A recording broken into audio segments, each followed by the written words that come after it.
പ്രിയപ്പെട്ട വിദ്യാർത്ഥികളെ നമസ്കാരം. 8ാം ക്ലാസ്സിലെ അടിസ്ഥാന പാഠാവലിയിലെ 2ാമത്തെ യൂണിറ്റിലെ ഒപ്പമിടിക്കുന്നത് എന്ന അയ്യപ്പ പണിക്കരുടെ കവിതയാണ് നമ്മളിന്ന് ചർച്ച ചെയ്യുന്നത്. അയ്യപ്പ പണിക്കരുടെ ഒപ്പമിടിക്കുന്നത് എന്ന കവിത ഹൃദയവുമായി കവി നടത്തുന്ന ഹൃദയസ്പർശിയായ സംഭാഷണമാണ്. കവി ഹൃദയത്തോട് നടത്തുന്ന ഹൃദയസ്പർശിയായ സംഭാഷണമാണ് ഈ കവിത. ജീവിതത്തെ മുഴുവൻ താങ്ങി നിർത്തിയ ഹൃദയം ക്ഷീണിച്ചു വരുന്നതിനെക്കുറിച്ചാണ് കവിതയിൽ പറയുന്നത്. പഴയ സന്തോഷങ്ങളും ദുഃഖങ്ങളും പങ്കുവച്ച ഈ ഹൃദയത്തോട് കവി സ്നേഹവും നന്ദിയും കവിതയിൽ പ്രകടിപ്പിക്കുന്നുണ്ട്. മനുഷ്യൻ്റെ ജീവിതം എത്ര നിസ്സാരവും വിലമതിക്കാനാവുന്നതുമാണ് എന്ന് ഈ കവിത നമ്മെ ഓർമ്മപ്പെടുത്തുന്നു. ലളിതമായ വാക്കുകളിൽ ജീവിത സത്യം തുറന്നു പറയുകയാണ് മനോഹരമായ ഈ കൊച്ചു കവിതയിൽ. ഡോക്ടർ കെ അയ്യപ്പ പണിക്കർ മലയാള കവിതയിൽ ആധുനികതാ പ്രസ്ഥാനത്തിന് തുടക്കം കുറിച്ചവരിൽ പ്രമുഖനാണ്. 1930 ആലപ്പുഴ ജില്ലയിലെ കാവാലത്താണ് അദ്ദേഹം ജനിച്ചത്.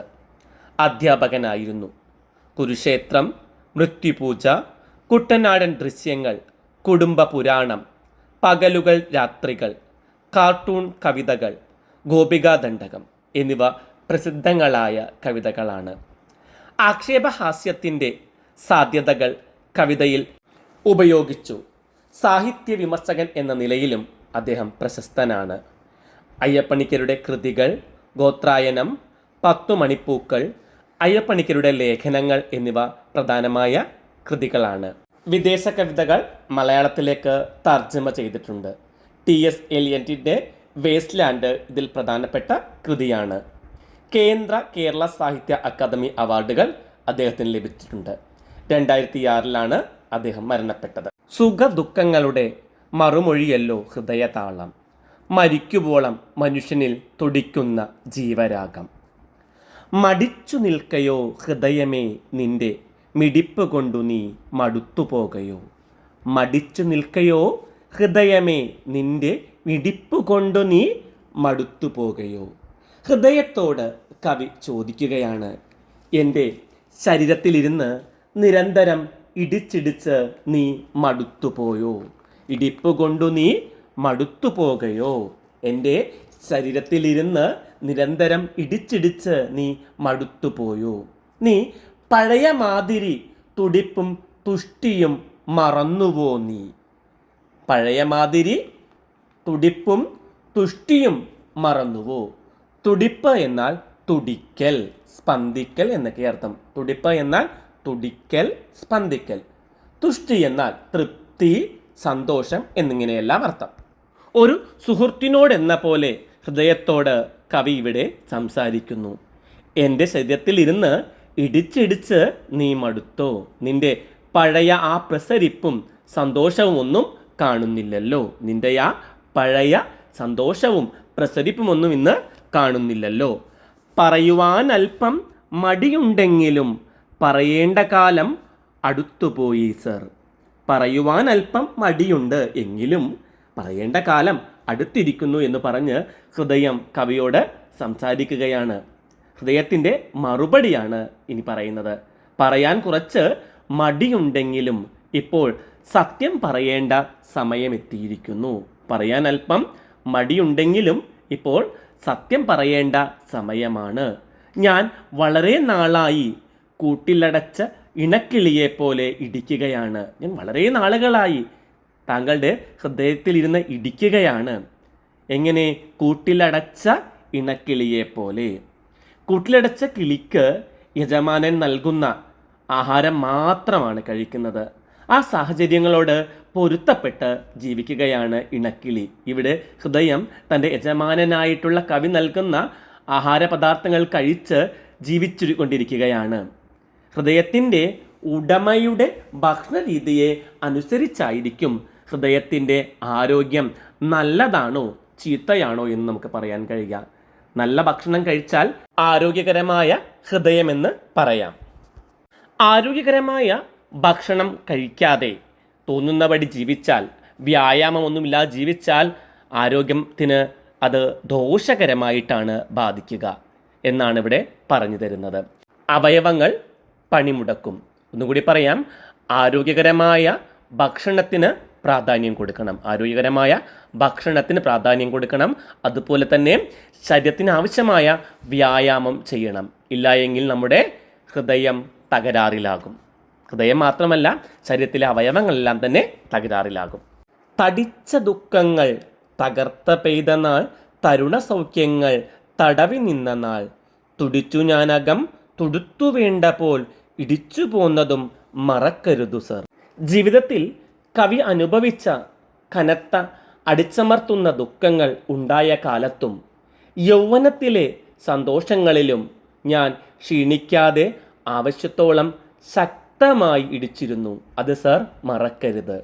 ജീവിതത്തിൽ കവി അനുഭവിച്ച കനത്ത അടിച്ചമർത്തുന്ന ദുഃഖങ്ങൾ ഉണ്ടായ ആ കാലഘട്ടത്തിലും യൗവനത്തിലെ സന്തോഷങ്ങളിലും ഞാൻ ക്ഷീണിക്കാതെ ആവശ്യത്തോളം ശക്തമായി ഇടിച്ചുകൊണ്ടിരിക്കുകയായിരുന്നു എന്നാണ് ഹൃദയം പറയുന്നത്. അത് സർ മറന്നു പോവരുത്. എനിക്ക് എത്രത്തോളം കഴിയുമോ അത് ഞാൻ ഇനിയും തുടരും. എപ്പോഴാണ് വഴിയിൽ നിൽക്കേണ്ടി വരുമെന്ന് എനിക്ക് പറയാൻ കഴിയില്ല. ഹൃദയത്തിൻ്റെ ഈ വാക്കുകൾ കേട്ട് കവി ഹൃദയത്തോട് മുന്നറിയിപ്പ് നൽകിയതിന് നന്ദി പറയുകയാണ്. കഴിവുപോലെ ഞാൻ തുടരുമെങ്കിലും വഴിയിൽ എപ്പോഴെന്നറിയുകില്ല സർ. ശരി ഹൃദയമേ, നിനക്കു നന്ദി. മുന്നറിവ് തന്നതിൽ കൃതജ്ഞനാണു ഞാൻ. ഹൃദയം അഭിമാനത്തോടെയാണ് പറയുന്നത്. എനിക്ക് കഴിവുള്ളത്ര ഞാൻ താങ്കളെ സ്നേഹപൂർവമാണ് സേവിച്ചത്. എനിക്ക് കഴിയുന്നതെല്ലാം ഞാൻ ചെയ്തു. ഇനി എത്ര ദിവസം കഴിയുമെന്ന് എനിക്കറിയില്ല. ഹൃദയം തനിക്ക് കഴിയാവുന്നിടത്തോളം കാര്യങ്ങൾ കവിക്ക് ചെയ്തു കൊടുക്കുന്നുണ്ട്. സ്നേഹപൂർവ്വത്തോടെയാണ് ഹൃദയം കവിയെ സേവിച്ചത്. എത്രത്തോളം ചെയ്തുവെന്ന് ഹൃദയത്തിന് മാത്രമേ അറിയൂ. ഇനി എന്നാണ് അത് നിന്നു പോകുന്നതെന്ന് അറിയില്ല എന്ന് പറയും. വഴിയിൽ എപ്പോഴാണ് ഹൃദയം നിന്നു പോകുന്നതെന്ന് തനിക്കറിയില്ല എന്ന് ഹൃദയം കൂട്ടിച്ചേർക്കുകയാണ്. വളരെയേറെ കാലം തൻ്റെ ഉള്ളിലിരുന്ന് ഇടിച്ചിട്ടും ചില സമയങ്ങളിൽ മാത്രമാണ് ഞാൻ നിൻ്റെ ഇടിപ്പുകൾ കേട്ടിട്ടുള്ളത്. വളരെയേറെ കാലം തൻ്റെ ഉള്ളിലിരുന്ന് ഇടിച്ചിട്ടും ചില സമയങ്ങളിൽ മാത്രമാണ് ഹൃദയത്തിൻ്റെ ഇടിപ്പ് കവി ശ്രദ്ധിച്ചിട്ടുള്ളത്. പലപ്പോഴും ഹൃദയം മുന്നറിയിപ്പുകൾ നൽകിയെങ്കിലും കവി അതൊന്നും കൂട്ടാക്കിയിരുന്നില്ല. ഹൃദയം കവിക്ക് നൽകിയ ഈ മുന്നറിയിപ്പ് ജീവിതാവസാനം വരെ താൻ മറക്കില്ല എന്ന് പറഞ്ഞ് കവി ഹൃദയത്തോട് നന്ദി പറയുകയാണ്. അതാണ് തൻ്റെ ഏറ്റവും വലിയ സുഹൃത്ത്. കവി തൻ്റെ ഹൃദയത്തെ ജീവിതയാത്രയിലെ സഹയാത്രികനായിട്ടാണ് കാണുന്നത്. ദൈനംദിന ദുഃഖങ്ങളിലും സന്തോഷങ്ങളിലും യൗവനത്തിലും വാർദ്ധക്യത്തിലും ഹൃദയം അദ്ദേഹത്തിന് നൽകിയ സേവനത്തിനും മുന്നറിയിപ്പിനും മുന്നിൽ കവി നന്ദി പറയുന്നു. തരുണ സൗഖ്യം എന്ന വാക്കിൻ്റെ അർത്ഥം എന്താണ്? യുവത്വത്തിൻ്റെ സൗഖ്യം എന്നാണ് അർത്ഥം. തരുണ സൗഖ്യം എന്നാൽ യുവത്വത്തിൻ്റെ സൗഖ്യം. ഇണക്കിളി എന്ന പദം എങ്ങനെ പിരിച്ചെഴുതും? ഇണ അധികം കിളി. ഇണ അധികം കിളിയാണ് ഇണക്കിളി. തുടിച്ച ദുഃഖങ്ങൾ, ഒരുപാട് ദുഃഖങ്ങൾ എന്നർത്ഥം. തുടിച്ച ദുഃഖങ്ങൾ, ഒരുപാട് ദുഃഖങ്ങൾ. അനന്തകാലം എന്നാൽ അവസാനമില്ലാത്ത കാലം എന്നർത്ഥം. ഇനി അനന്തകാലങ്ങൾ എങ്ങനെ വിഗ്രഹിക്കും? അനന്തമായ കാലങ്ങൾ. അനന്തകാലം, അനന്തമായ കാലങ്ങൾ. ഒന്നാമത്തെ ചോദ്യം, ഹൃദയത്തെ ആത്മസുഹൃത്തായാണ് കവി സങ്കല്പിക്കുന്നത്. ഇത് സൂചിപ്പിക്കുന്ന ഏതെല്ലാം കാര്യങ്ങളാണ് കവിതയിലുള്ളത്? വിശകലനം ചെയ്ത് കുറിപ്പ് തയ്യാറാക്കുക. അയ്യപ്പ പണിക്കരുടെ ഒപ്പം ഇടിക്കുന്നത് എന്ന കവിത ഹൃദയവുമായി കവി നടത്തുന്ന ഹൃദയസ്പർശിയായ സംഭാഷണമാണ്. ജീവിതത്തെ മുഴുവൻ താങ്ങി നിർത്തിയ ഹൃദയം ക്ഷീണിച്ചു വരുന്നതിനെക്കുറിച്ചാണ് കവിതയിൽ പറയുന്നത്. പ്രിയപ്പെട്ട തൻ്റെ ചങ്ങാതിയോട് സംസാരിക്കുന്നത് പോലെയാണ് കവി ഹൃദയത്തോട് സംസാരിക്കുന്നത്. തൻ്റെ ശരീരത്തിനുള്ളിലിരുന്ന് ഇടിച്ചിടിച്ച് മടുത്തുപോയോ എന്നാണ് കവി ചോദിക്കുന്നത്. പഴയതുപോലെ നിന്റെ പ്രസരിപ്പും സന്തോഷവുമെല്ലാം എവിടെ പോയി എന്ന ചോദ്യത്തിന് രണ്ട് സുഹൃത്തുക്കൾ തമ്മിലുള്ള ഹൃദയബന്ധത്തിൻ്റെ അടുപ്പമാണ് കാണാൻ കഴിയുന്നത്. ഹൃദയത്തിൻ്റെ പ്രവർത്തനം തകരാറിലായി എന്ന് കവിക്ക് ഹൃദയം ഇവിടെ മുന്നറിയിപ്പ് കൊടുക്കുകയാണ്. ഹൃദയത്തിൻ്റെ പ്രവർത്തനം തകരാറിലായിരിക്കുന്നു എന്ന് ഇവിടെ ഹൃദയം കവിക്ക് മുന്നറിയിപ്പ് നൽകുന്നു. ഈ സമയത്ത് കവി പറയുന്നുണ്ട്, എൻ്റെ ഒരേയൊരു സുഹൃത്താണ് നീ എന്ന്. എൻ്റെ ഒരേയൊരു സുഹൃത്താണ് നീ. തെറ്റുകൾ ചൂണ്ടിക്കാണിച്ചുകൊണ്ട് നല്ല സുഹൃത്തുക്കൾ നേർവഴിയിലേക്ക് നയിക്കും. ഇവിടെ ഹൃദയം നല്ലൊരു സുഹൃത്തായി അല്ലെങ്കിൽ ചങ്ങാതിയായി ആരോഗ്യ കാര്യങ്ങളിൽ ശ്രദ്ധിക്കണമെന്ന് കവിയോട് പറയുകയാണ്. ഒരു ഉറ്റ ചങ്ങാതി എന്നതുപോലെയാണ് കവി ഹൃദയത്തോട് നന്ദി പറയുന്നത്. ഇതിൽ നിന്നെല്ലാം കവി ഹൃദയത്തെ ഒരു ആത്മസുഹൃത്തായിട്ടാണ് കാണുന്നതെന്ന് നമുക്ക് മനസ്സിലാക്കാം. കണ്ടെത്തി എഴുതാം. തടിച്ച ദുഃഖങ്ങൾ തകർത്തു പെയ്ത നാൾ, തരുണ സൗഖ്യങ്ങൾ തടവി നിന്ന നാൾ. ഈ വരികളെ ആകർഷകമാക്കുന്ന ഘടകങ്ങൾ ഏതെല്ലാമാണ്? കണ്ടെത്തി എഴുതുക. ഈ കവിതയിലെ ശബ്ദ ഭംഗിയുള്ള വരികളാണിവ. ആദ്യത്തെ അക്ഷരം ഒരുപോലെ വന്നിരിക്കുന്നു. ത എന്ന അക്ഷരം ആവർത്തിച്ചിരിക്കുന്നു. അതുകൊണ്ട് തന്നെ ഇവിടെ ആദ്യാക്ഷരപ്രാസമുണ്ട്. മറ്റൊന്ന് ഇൾ എന്ന ചില്ലക്ഷരത്തിൻ്റെ ആവർത്തനവും ശബ്ദഭംഗി കൂട്ടുന്നുണ്ട്.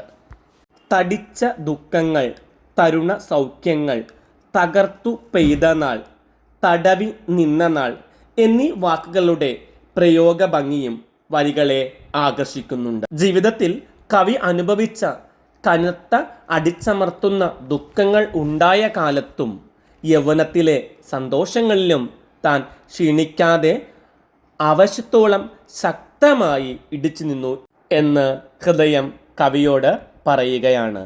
സുഖത്തിലും ദുഃഖത്തിലും തന്നോടൊപ്പം ഉണ്ടായിരുന്ന ആത്മസുഹൃത്തായിരുന്നു ഹൃദയം എന്ന കാവ്യഭാവന ഈ വരികളുടെ മാറ്റുകൂട്ടുന്നുണ്ട്. അടുത്ത ചോദ്യം ഔചിത്യം കണ്ടെത്തുക എന്നതാണ്. ഒപ്പമിടിക്കുന്നത്. കവിതയുടെ ആശയവുമായി ബന്ധപ്പെടുത്തി ശീർഷകത്തിൻ്റെ ഔചിത്യം ചർച്ച ചെയ്യുക. കവിയും ഹൃദയവും തമ്മിലുള്ള ആത്മഭാഷണമാണ് അയ്യപ്പ പണിക്കരുടെ ഒപ്പമിടിക്കുന്നത് എന്ന കവിത.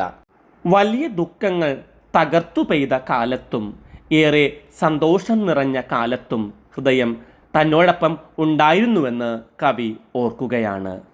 സുഖത്തിലും ദുഃഖത്തിലും തന്നോടൊപ്പം ഉണ്ടായിരുന്ന ആത്മസുഹൃത്തായിട്ടാണ് ഹൃദയത്തെ കവി കാണുന്നത്. ഹൃദയം ഇടിക്കുന്നത് കൊണ്ടാണ് നാം ഇപ്പോഴും ജീവിച്ചിരിക്കുന്നത്. ജനനം മുതൽ മരണം വരെ നമ്മുടെ ഹൃദയം ഇടിച്ചുകൊണ്ടിരിക്കുന്നു. അതിൻ്റെ ഇടിപ്പ് അവസാനിക്കുമ്പോൾ നമ്മുടെ മരണം അടുക്കുന്നു. ഒരു ആത്മസുഹൃത്തിനോടെന്ന പോലെ കവിയും ഹൃദയവും തമ്മിൽ ഇവിടെ സംഭാഷണത്തിലാണ്.